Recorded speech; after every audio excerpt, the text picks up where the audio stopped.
Hello and welcome to Climbing Daily. On today's show we're heading to the UK for the penultimate round of Blokfest and a behind the scenes look at how the route setters create the climbs.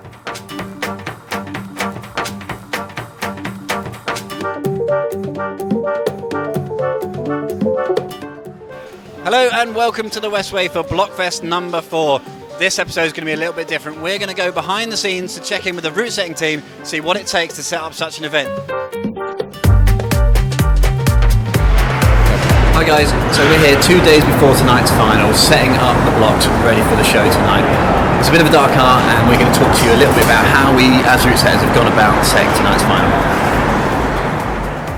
The competition is for lower grade climbers. I mean, we do have the all singing, all dancing spotlit finals with some amazing movements and stuff, but you know the focus is on the masses really. I've been setting for over 10 years now and I really feel like every time I set, I'm still learning, and I don't think you can take that too lightly. You know, I think a lot of experience is required to be good, and it's at the end of the day, these days, route setting is a proper profession.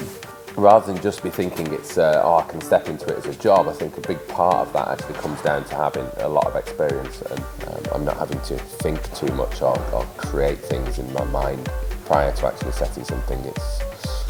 All the moves are already there, they've been done a million times, and they just sort of begin to flow in a way. Guys, obviously these dynos are really tricky to get right. We put a lot of effort into making them like a really great show for the crowd. Can you just tell us a little bit about how we go about getting them right? Well, the last few events we've had the running dyno style, so Chimera was a long distance problem, you know, like 15-foot travel distance to a double catch. So we thought we'd mix it up and have a slightly more complex, simpler but more complex dyno, if you know. It's basic jump straight up, but then with a 1, 2, 3, 4 catch. Yeah.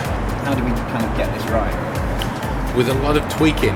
Yeah, we usually just not think too much about the original concept, just put the holds on.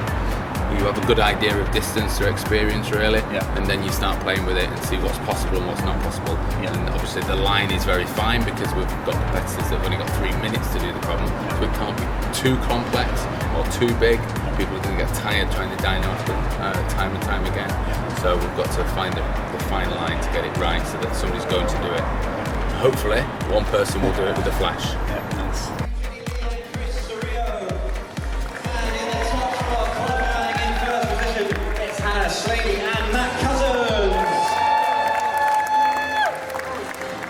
So guys, these are your finalists. Let's hear it for the finalists tonight. Make some noise!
the only climber to get 3 tops. How was the route setting out there? We were really nervous. You're the only guy to top all the boulders, and for us that's so important. Well, I don't know if my opinion's slightly biased, but yeah, the routes were brilliant. They were really good. I think it was definitely up there for me. One of my favourite set of final blocks. Kind of had everything covered with the hard slab at the beginning, the real complex jump in the middle, and block 2, and then just the basic hard on the last one. So yeah, it was really good. Really good.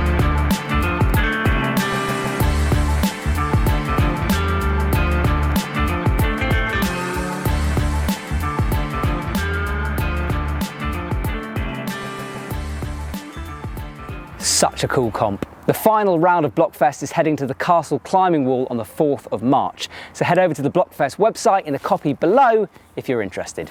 Thanks for watching, see you soon.